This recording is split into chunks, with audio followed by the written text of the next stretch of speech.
Mrs. Jefferson, I'm Owen Lettinger from the Pike County Republican. Come in, sir. Mrs. Hemmings. I'll do some water for tea. My wife, Mary Hemmings, what was Mary McCoy. Uh-huh. We never took the name Jefferson, sir. He's all Hemmingses.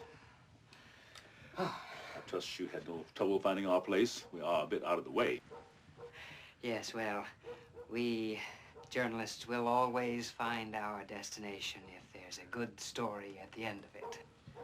Sit, please. Oh, well, thank you.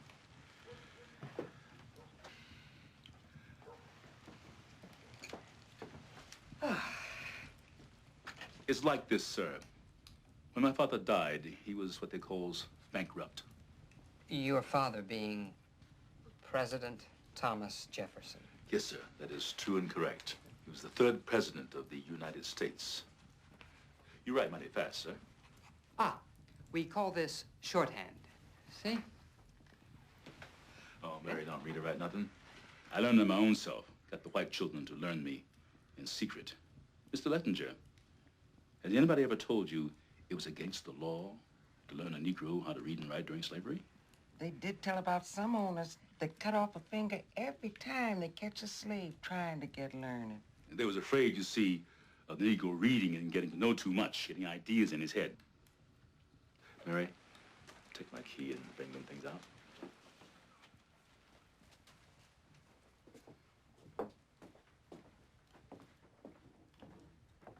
There was 4 of us living at Monticello, the children of Thomas Jefferson and Sally Hemings. There were 3 of us boys, Beverly, Eston, and myself, Madison. We had 1 sister, Harriet. Did Mr. Jefferson have children with any other slave woman besides your mother? No, only our mother. We was the only ones. Did Mr. Jefferson ever show you any partiality or fatherly affection? He didn't favor us like he did his white children and grandchildren, but he was well treated. Didn't have to do any field work or any other hard labor. My sister Harriet was put to weaving and spinning and such in the little factory on the home plantation, and I was put to the carpenter trade. Mm-hmm. My brother Eston and me was more of the African blood, but my brother Beverly, you couldn't hardly tell him from white. He so took after my father that they tell a story of a French gentleman dining with Mr. Jefferson, and seeing Beverly, he did give a mighty jump to see the spitting image of Thomas Jefferson serving his soup.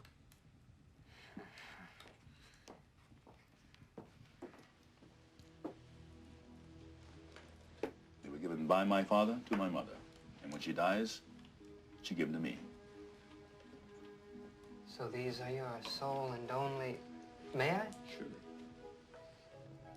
Sole and only legacy from Thomas Jefferson? Oh, no, sir. Our legacy was our freedom, long before emancipation. And by the age of 21, we could pick up and leave. Wasn't slaves no more.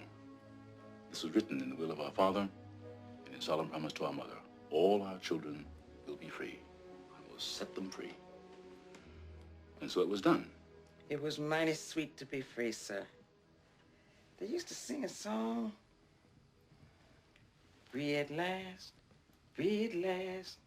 Thank God Almighty I was free at last. Once was a mourner just like you. Thank God Almighty I was free at last. Lord, Lord, Lord, them days was the days. Thank God Almighty I was free at last. Sure did fast and I did pray.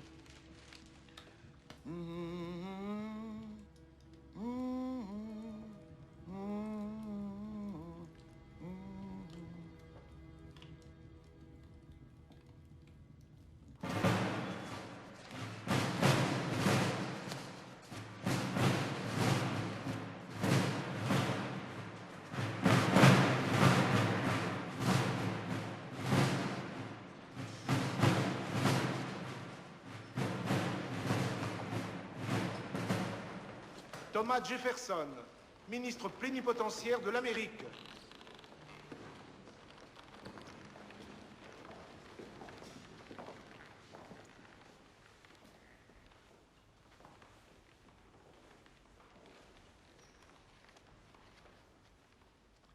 In the name of the United States of America, I have the great honor of paying homage to Your Majesty, as well as to all members of the royal family. Au nom des États-Unis d'Amérique septentrionale, j'ai l'insigne honneur de présenter mes hommages à Votre Majesté, ainsi qu'à toute la famille royale.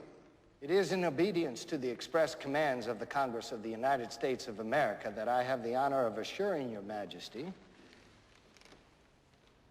C'est sur l'ordre exprès des membres du Congrès des États-Unis d'Amérique que j'ai le privilège d'assurer Votre Majesté Of their unanimous disposition and desire to cultivate the most friendly and liberal intercourse between Your Majesty's subjects and their citizens.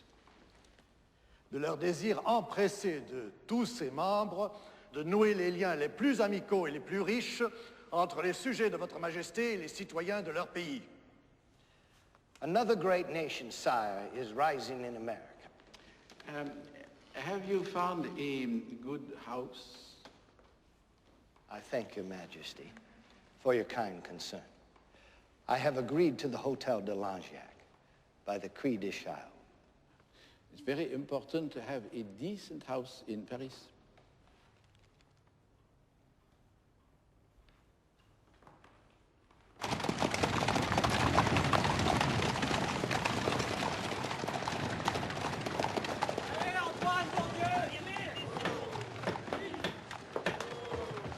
Donne du pied là, décolle le démarre. Look over these figures again, we don't want to call them. All right, all right, all right, all right.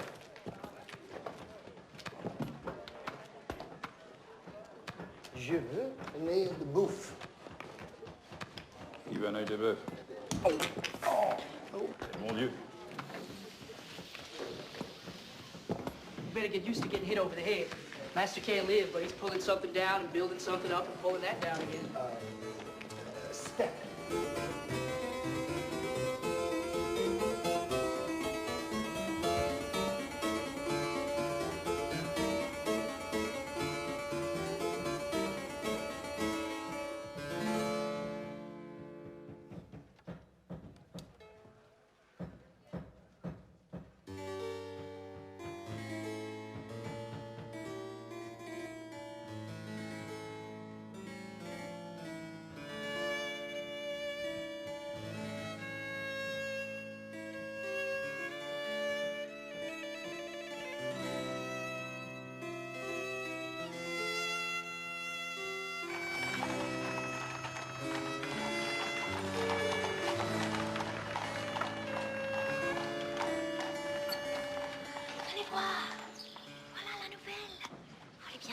Quoique jolie. Habillée ainsi, elle nous arrive sûrement de l'étranger. Bonjour, monsieur Jefferson. Mademoiselle, si vous voulez bien me suivre, je vais vous conduire auprès de notre mère abbesse. Par ici, je vous prie. Oh, your father will see you before he leaves.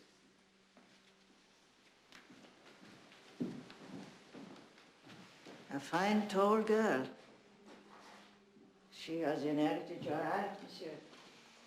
Yes, and that's no trifle for a girl to inherit.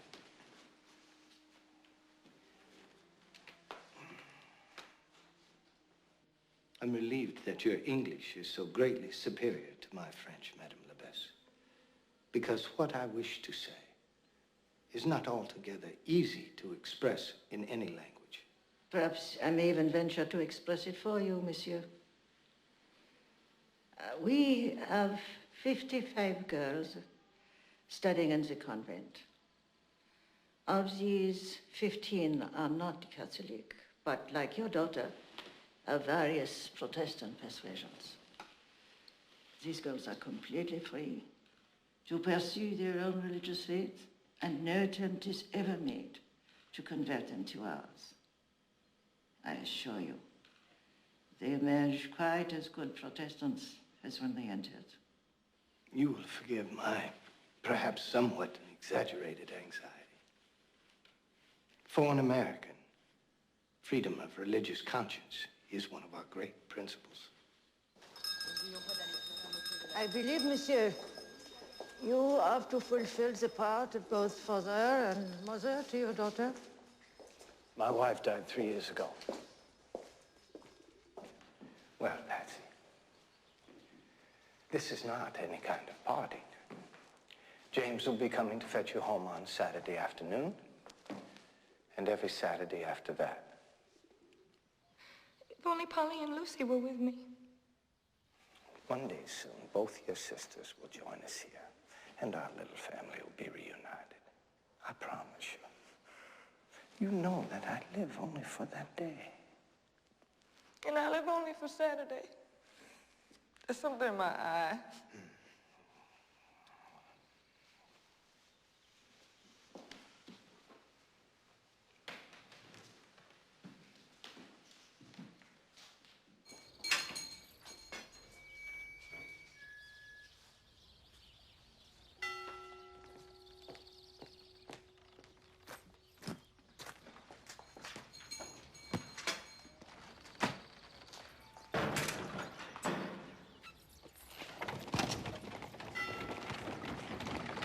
Mademoiselle.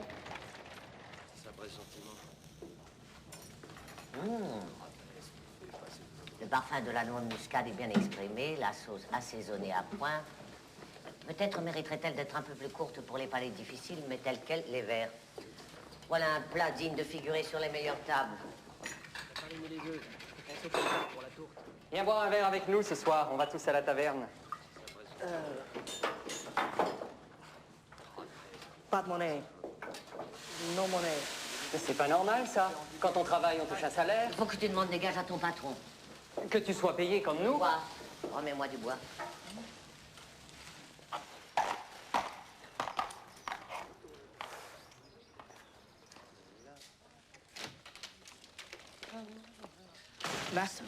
You see how this works, James? As the wheel turns,